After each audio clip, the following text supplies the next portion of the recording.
महिमा यीशु प्रभु जी गाते आते हैं तुझ पास जीवन जल के प्यास एक ही तो है आस जग निर्माता मुक्तिदाता जीवन जल देखा जीवन जल देखा जीवन जल देखा। हमारे प्रभु यीशु मसीह के पवित्र नाम पर आप सभी लोगों को नमस्कार। Living waters gospel broadcast Mumbai में रेडियो सेवा है। इसके बारे में कुछ बोलने के लिए हमको ये अवसर मिला, इसके लिए हम प्रभु का धन्यवाद करते हैं। भाई हेरोल्ड मैग्रेगर न्यूजीलैंड से आए हुए एक मिशनरी थे। 1953 में जब वो हिंदुस्तान को आया, उनके दिल में परमेश्वर ने ये बोझ डाला कि रेडियो के द्वारा हिंदुस्तान के लोगों को सुसमाचार सुनाए। वो समय में रेडियो सिलोन बहुत प्रसिद्ध था। 95% लोग उससे सुनते थे। सिलोन रेडियो के साथ 5 बरस का उसने कॉन्ट्रैक्ट दस्तखत किया। उन 5 बरस में परमेश्वर ने जो सब ज़रूरतें उनको दिया, अर्थात आज तक भी 2013 तक वो कर रहा है। इसके लिए परमेश्वर का स्तुति हो। परमेश्वर ने अद्भुत रीति से शुभ संदेश टीवी का पहचान कर दिया ताकि उसका सेवा आगे बढ़े। इस टीवी के माध्यम से जो प्रोग्राम हो रहा है उसके लिए आप पारिवारिक और कलीसिया में इसमें प्रार्थना में उठाए ताकि बहुत लोग उद्धार पाए। परमेश्वर ने आप सबको आशीष दे। आमीन। जीवनजल कार्यक्रम देखने वाले सभी दर्शकों को जगत के उद्धारकर्ता प्रभु यीशु मसीह के पवित्र नाम में नमस्कार। यूहन्ना अध्याय 7 और 37वें पद में पवित्र शास्त्र वचन में ऐसा लिखा हुआ है कि यीशु ने लोगों को पुकार कर कहा, यदि जो कोई प्यासा है वह मेरे पास आकर पिए। जो कोई मुझ पर विश्वास करेगा उसके हृदय से जीवन की जल की नदियाँ बह निकलेगी। क्या आप जीवन में प्यासे हैं? क्या आप सच्चाई की तलाश में हैं? प्रभु यीशु मसीह आपकी प्यास को बुझाना चाहते हैं, आपके सवालों का जवाब देना चाहते हैं। तो आइए परमेश्वर के संदेश को सुनने से पहले अपने मनों को तैयार करें और इस मधुर संगीत का आनंद उठाएं।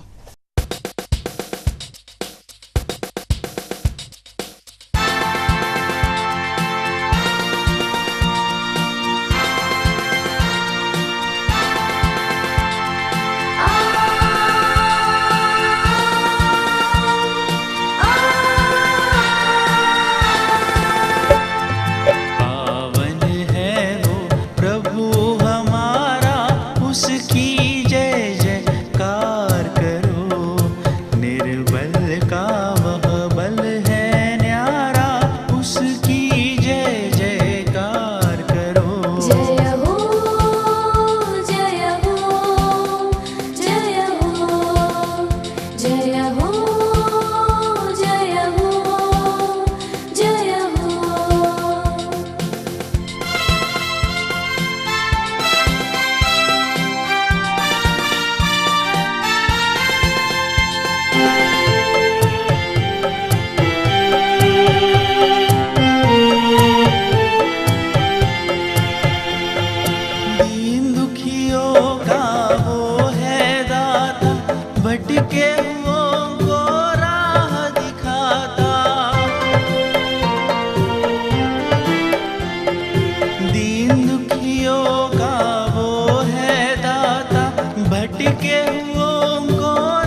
उसे अपना आधार, मानो उसे अपना आधार, उसकी जय जयकार करो। जय हो जय हो जय हो जय हो जय हो जय हो।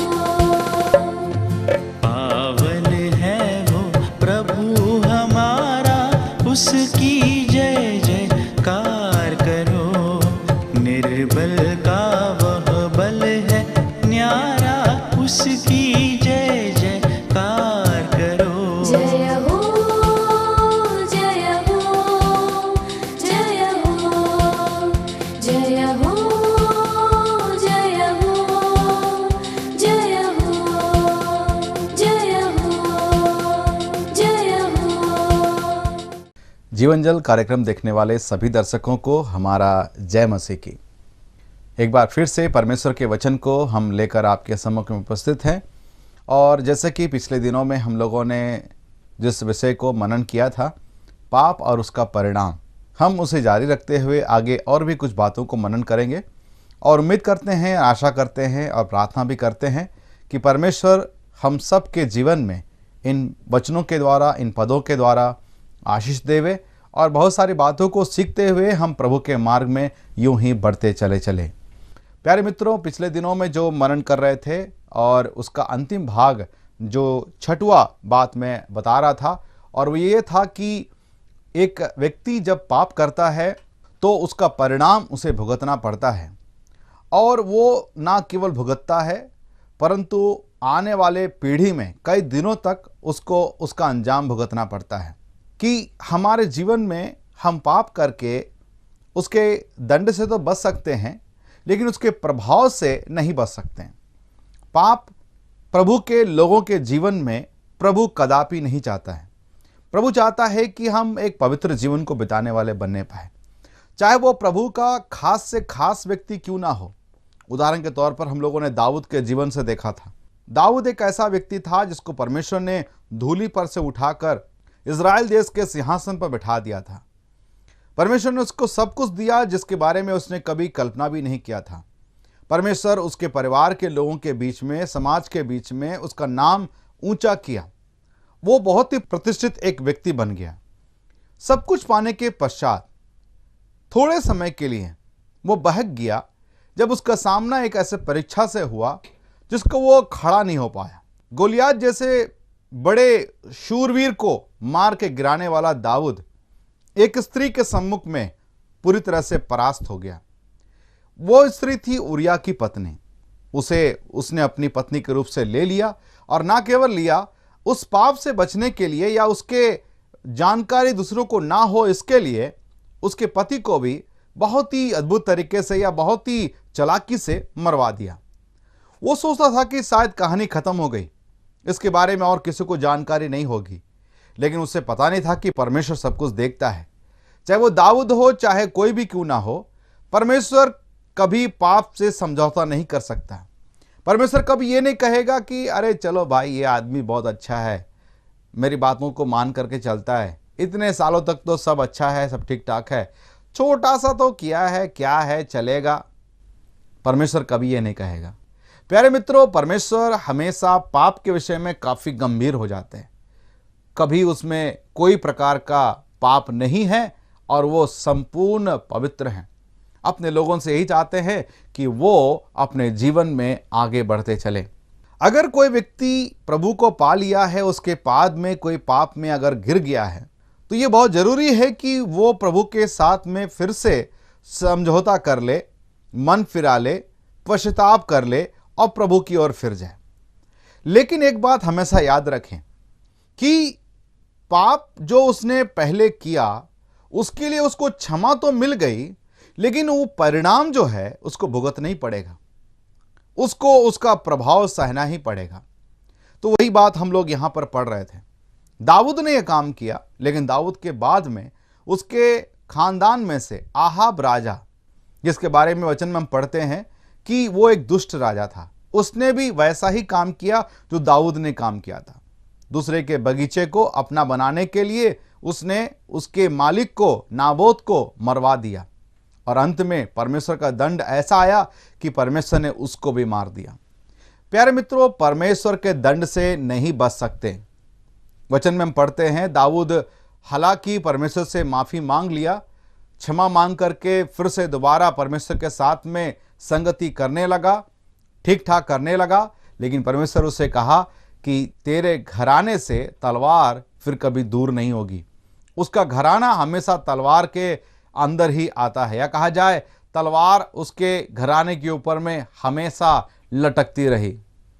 हमेशा लड़ाई झगड़ा, बहुत सारे गृह युद्ध, बहुत सारे ऐसे अशांति का माहौल उसके जीवन में हमें देखने को मिलता है। तो ये हमारे लिए परमेश्वर के वचन में एक बड़ी चेतावनी के रूप से पढ़ते हैं। हम चेतावनी को इसलिए सावधानी के साथ लेना है क्योंकि ये हमारे लिए खतरा का एक सिग्नल है। सुधर गए तो ठीक है, वरना हमें इससे भी बड़ा नतीजा शायद भुगतना पड़े। आइए हम उसके सीरीज को, उसी भाग को, अध्ययन को जारी रखते हुए कुछ और बातों को ही परमेश्वर के वचन में से हम लोग सीखेंगे। अगर आप दाऊद के जीवन को फिर से एक बार देखें, दाऊद एक बहुत ही सफल, परमेश्वर के मन के अनुसार जीने वाला व्यक्ति था।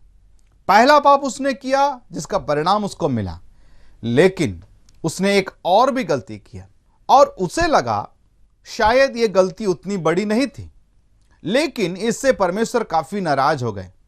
और ये गलती ये थी कि उसने अपनी प्रजा के लोगों का गिनती करवाया, जिसके बारे में हम लोग दूसरा सामुएल का किताब उसका 24वां अध्याय उसका 10 से लेकर के 14 पद तक पढ़ने से हमें मिलता है।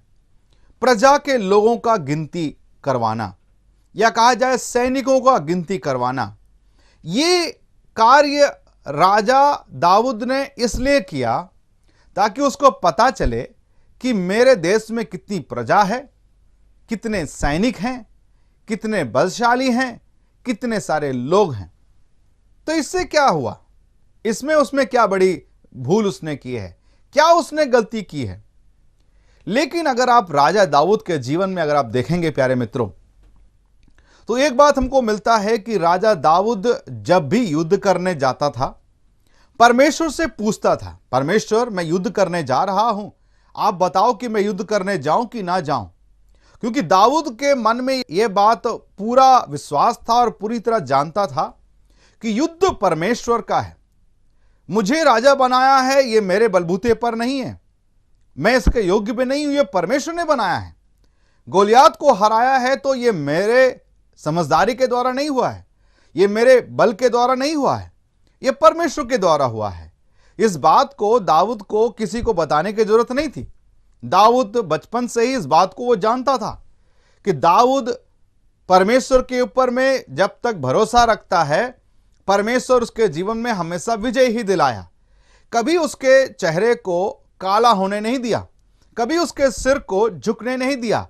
कई बार वो युद्ध लड़ा, बलशाली लोगों से लड़ा, भयंकर भयंकर देशों से लड़ा, लेकिन कोई ऐसा नहीं था जो दाऊद के सम्मुख में टिक सकता था।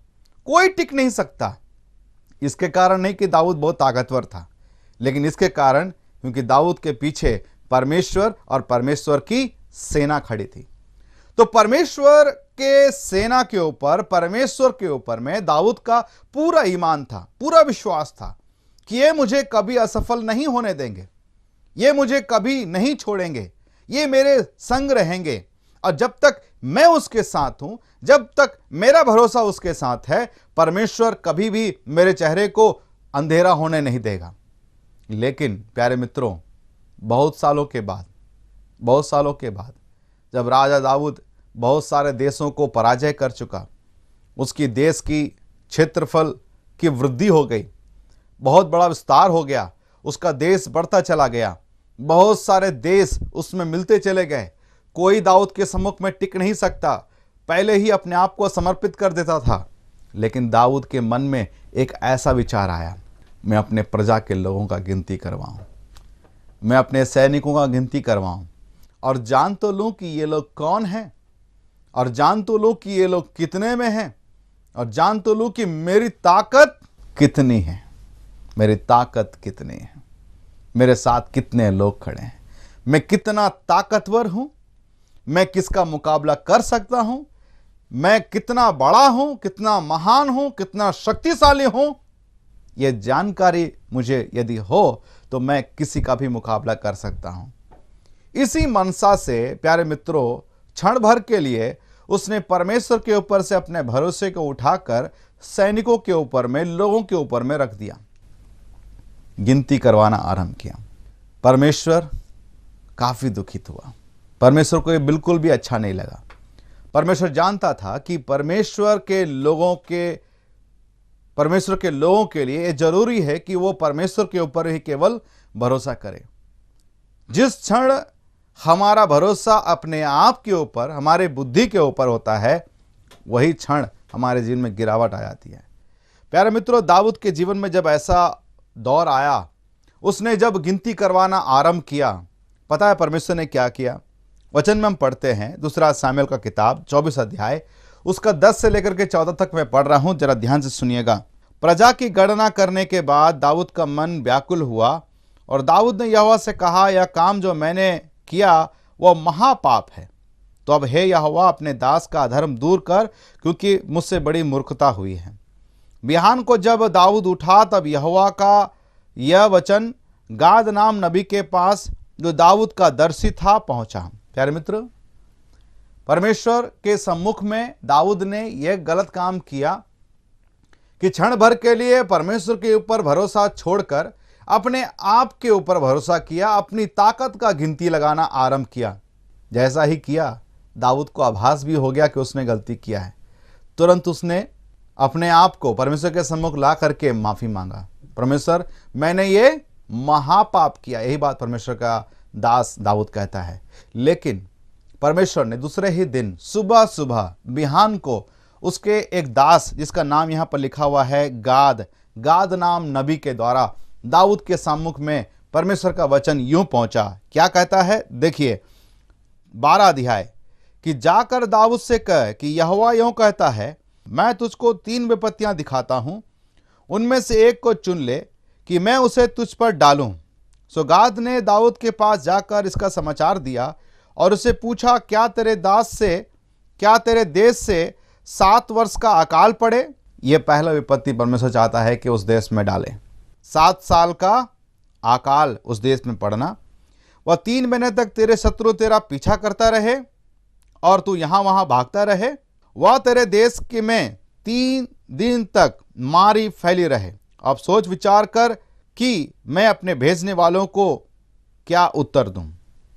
गाद परमेश्वर का नबी आकर दाऊद से कहता है, परमेश्वर यूं कहता है, 3 प्रकार के दंड परमेश्वर ने तेरे विषय में तय किया। 3 प्रकार के दंड। तूने जो यह काम किया है, 3 प्रकार का परमेश्वर दंड तुझे देना चाहता है। क्या क्या दंड है? पहला, 3 वर्ष का अकाल। दूसरा, 3 साल तक तेरे पीछे शत्रु दौड़ाते रहेंगे और तू इधर उधर भागते रहेगा। और तीसरा, 3 दिन तक तेरे देश में महामारी फैल जाएगी।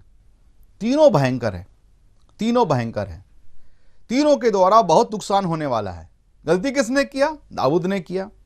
दंड किसको मिल रहा है? पूरे देश को मिल रहा है, पूरे देश को। यह बहुत ही दुखदाई एक बात था दाऊद के लिए, एक हार्ट ब्रेकिंग वाला एक न्यूज था, दिल को तोड़ने वाला।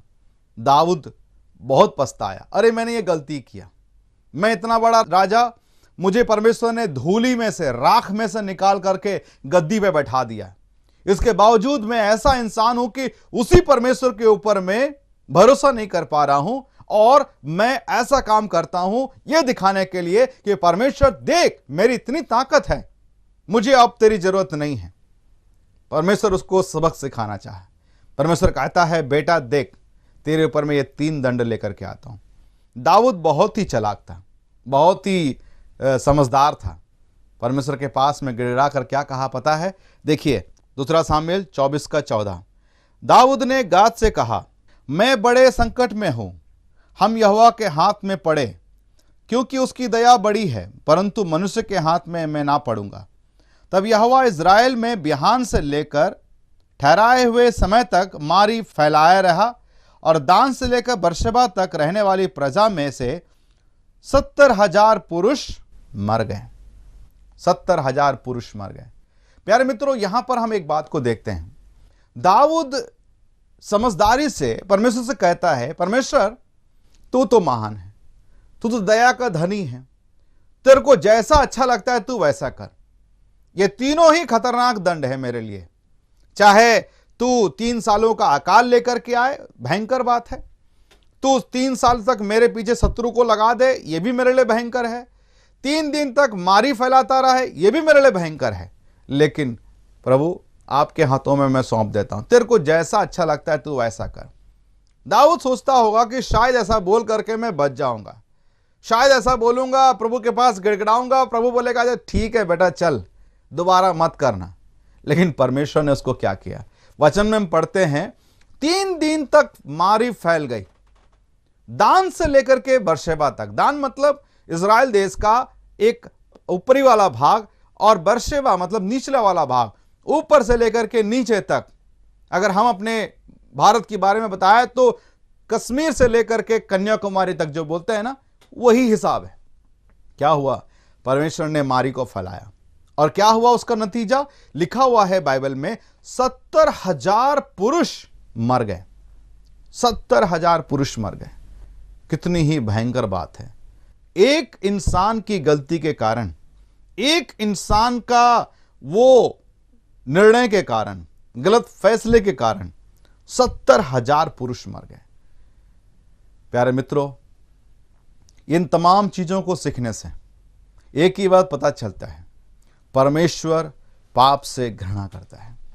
चाहे वह व्यक्ति कोई भी क्यों ना हो, पाप से घृणा करता है। और बताना चाहता हूं प्यारे मित्रों, इसका सबसे बड़ा उदाहरण है प्रभु यीशु मसीह क्रूस पर लटकता हुआ। बाइबल में हम पढ़ते हैं, जब प्रभु यीशु मसीह ने दुनिया के तमाम पापों को अपने ऊपर ले लिया, सारे पाप को अपने ऊपर ले लिया, वो हमारे लिए पाप बन गया। जो पाप से अज्ञात था वो हमारे लिए पाप बन गया। परमेश्वर ने क्या किया? उसे क्रूस पर मरने के लिए छोड़ दिया। उसका अपना इकलौता पुत्र, उसका अपना इकलौता बेटा क्रूस पर लटकता हुआ ये चिल्ला रहा था, एलोही एलोही लामा सबक्तनी, हे मेरे परमेश्वर तूने मुझे क्यों छोड़ दिया। हां मेरे प्यारों, परमेश्वर अपने प्रिय पुत्र प्रभु यीशु मसीह को भी क्रूस के ऊपर में छोड़ दिया। इससे यह पता चलता है कि परमेश्वर पाप के विषय में कितना गंभीर है। प्रभु यीशु मसीह को क्रूस पर मरने के लिए दे दिया। प्यारे मित्र, आज इस समय में एक बार फिर से मैं परमेश्वर के नाम से आपको विनती करता हूं, अपने मसीह जीवन को बहुत ही सावधानी पूर्वक बिताएं, पवित्रता में जीवन को बिताएं। प्रभु आपके जीवन बड़ी बड़ी योजनाओं को रखा है। वो आपके जीवन को मालामाल करना चाहता है, आपके जीवन को अपनी महिमा के लिए इस्तेमाल करना चाहता है। लेकिन आप खुद अपने जीवन को फंदे में फंसाकर बर्बाद ना करें। पवित्र बने, क्योंकि मैं पवित्र हूं, परमेश्वर का वचन कहता है। शैतान यही तलाश में है कि कब तुम्हें फाड़ खाए। शैतान को मौका ना दे प्यारे मित्रों, अपने आप को प्रभु के सम्मुख में लेकर के आए।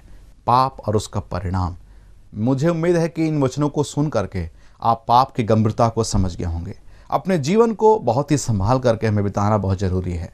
प्रभु हमारी सहायता करे, आने वाले दिनों में हम यूं ही प्रभु में आगे बढ़ते चले, प्रभु की नाम की महिमा के लिए जिए और बहुत सारे लोगों को प्रभु के राज्य में हम जोड़ने वाले बने, आदर्श का नमूना का जीवन को बिताने वाले बने। प्रभु हम सबको सहायता करे। इस कार्यक्रमों को देखने के लिए आपको बहुत बहुत धन्यवाद। विशेष करके हम आपके चिट्ठियों को पढ़ते हैं, आपके द्वारा भेजे गए चिट्ठियों को, और आपके जो भी फ़ोन कॉल्स आते हैं, और उसके लिए हम प्रार्थना भी करते हैं। कृपा करके आप संपर्क रखें हमसे। कोई सवाल हो, कोई जानकारी हो, कृपा करके हमें बताएं। हम आपसे आपके लिए प्रार्थना करना चाहते हैं, आपके बारे में जानना चाहते हैं और आपसे संपर्क करना चाहते हैं। प्रभु आप सबको सहायता करें। एक बार फिर से शुभ संदेश के इस कार्यक्रम को, जीवन जल के इस कार्यक्रम को देखने के लिए आप सभी को जय मसीह की।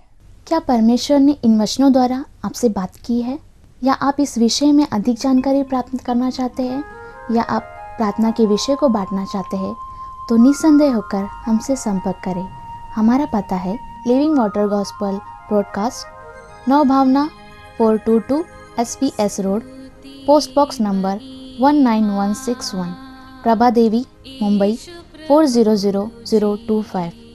प्रार्थना एवं मुफ्त बाइबल करस्पॉन्डेंस कोर्स के लिए हमें संपर्क करें या अपना नाम और पता SMS कर सकते हैं। हमारा mobile number 098925807444। Email ID gospelbroadcast@yahoo.com। Web address www.lwgb.org। जीवन जल कार्यक्रम को आप हर सोमवार शाम 6 बजे, हर बुधवार शाम 6:30 बजे और हर शनिवार सुबह 8 बजे आप इसी चैनल पर देख सकते हैं। नमस्कार।